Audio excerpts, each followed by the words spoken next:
Hello everyone, मेरा नाम अमित है और आज का हमारा टॉपिक है रिमोट डेस्कटॉप प्रोटोकॉल। आज हम देखेंगे कि रिमोट डेस्कटॉप प्रोटोकॉल के क्या एडवांटेजेस है और क्या उसके डिसएडवांटेजेस है।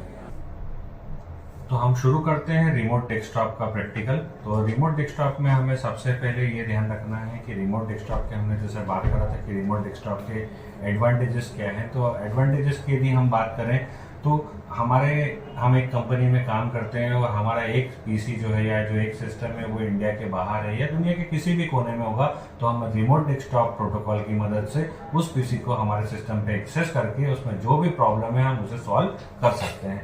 अब हम स्क्रीन पे चूंकि स्टार्ट करते हैं, कुछ बेसिक टिप्स होती है। जैसे रिमोट डेस्कटॉप करने से पहले हमें ये चीजें ध्यान रखना होगा कि हमारे सिस्टम पे सबसे पहले हम सिस्टम में एडमिनिस्ट्रेटर से लॉगिन है या नहीं, हमारे सिस्टम पर पासवर्ड सेट है या नहीं, या हमारे सिस्टम पे हमारे फायरवॉल की सेटिंग की क्या सिचुएशन है, हमारे सिस्टम का कंप्यूटर नेम क्या है। नेटवर्क में काम करने से पहले कई सारी ये बेसिक चीजें जो होती है वो हमें क्लियर करनी पड़ती है। तो हम एक एक करके स्टेप बाय स्टेप यहाँ पर देखेंगे कि हमें क्या क्या सेटिंग करना है। जैसे डेट टाइम, टाइम जोन, ये सब कुछ प्रॉपर होगा तो हम रिमोट डेस्कटॉप को प्रैक्टिकल बिना किसी एरर के हम यहाँ पर कर पाएंगे। तो रिमोट डेस्कटॉप को करने से पहले मैं सबसे पहले अपने सिस्टम पे टाइम जोन सेट कर लेता हूँ। मैं टाइम जोन देखता हूँ तो यहाँ पर जैसे ओपन हो रहा है मेरे सिस्टम पे जो टाइम जोन है वो चेन्नई, कलकत्ता, मुंबई, न्यू दिल्ली बता रहा है, जो कि ओके है, प्रॉपर है यहाँ पर। उसके बाद यदि हम देखते हैं तो हमें सिस्टम पे जाकर देखना है कि हमारे फायरवॉल की सेटिंग क्या है। तो मैं यहाँ पर फायरवॉल का ऑप्शन के लिए एक कमांड चलाता हूँ, firewall.cpl।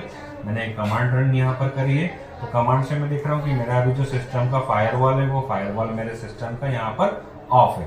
तो फायरवॉल ऑफ है, ठीक है। हम इसके बाद अगली सेटिंग की तरफ जाते हैं। तो रिमोट डेस्कटॉप करने के कई सारे फायदे हैं, मैं आपको ये भी बता देता हूँ।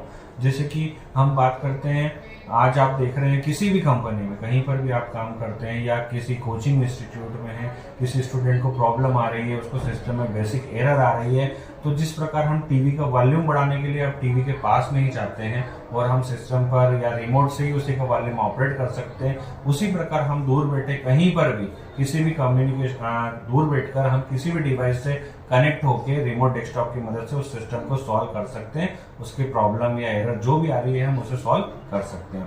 तो अभी मैंने आपको फायरवॉल की सेटिंग बताई, साथ ही साथ में हम यहाँ पर और देखेंगे कि हमारे सिस्टम में आईपी एड्रेस प्रॉपर होना चाहिए। तो मैं ncpa.cpl कमांड की मदद से चेक करता हूँ कि मेरे सिस्टम का आईपी एड्रेस प्रॉपर है। तो मैं यहाँ डिटेल्स पे जाकर देखता हूँ तो मेरे सिस्टम का आईपी एड्रेस जो है वो भी यहाँ पर हम देख रहे हैं प्रॉपर है, ओके है, ठीक है।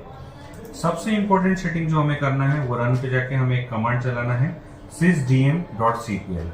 इस कमांड में जाके हमें रिमोट सेटिंग वाले ऑप्शन पर जाके जो बाय डिफॉल्ट हमारा रिमोट का ऑप्शन जो रहता है वो डोंट अलाउ रहता है, इसे हमें क्या करना है दोस्तों, अलाउ करना है।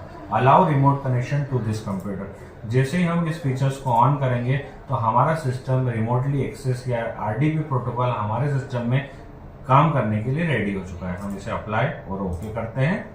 अब हमें क्या करना है, हमें रन पे जाना है। यहाँ पर एक कमांड रन करना है, mstsc। इस कमांड को रन करने के बाद मेरे सामने रिमोट डेस्कटॉप की एक विंडो आएगी और इस रिमोट डेस्कटॉप की विंडो पर हमें जिस भी पीसी को रिमोटली एक्सेस करना है उसका हमें यहाँ पर डालना होगा आईपी एड्रेस। तो जैसे कि मैं यहाँ पर आईपी एड्रेस डाला और मैं इसे कनेक्ट करता हूँ तो वो मुझसे पूछेगा सामने वाले का आईडी और पासवर्ड। मैं यहाँ पर उनका पासवर्ड एंटर करता हूँ। पासवर्ड एंटर करने के बाद में मैं यहाँ पर यस करता हूँ। जैसे ही मैं यस करूंगा तो यहाँ पर आप देखेंगे कि जो पीसी है जो दूसरी लोकेशन पर रखा हुआ है वो पीसी यहाँ पर एक्सेस हो चुका है। अब इस पीसी में कुछ भी बेसिक प्रॉब्लम होती है, जैसे मान लीजिए इसमें उन्हें हार्ड डिस्क में पार्टीशन बनाने में एरर आ रही है, कोटा मैनेजमेंट में कुछ भी मैनेज करने में प्रॉब्लम आ रही है, कोई ड्राइवर से रिलेटेड इशू आ रहा है, मतलब जितना भी हम सिस्टम को बेसिकली ट्रबल शूट करना चाहते हैं वो हम आरडीपी प्रोटोकॉल की मदद से कर सकते हैं। जैसे मैं आपको एक एग्जाम्पल के तौर पर यहाँ पर बताता हूँ। मैं डिस्क mgmt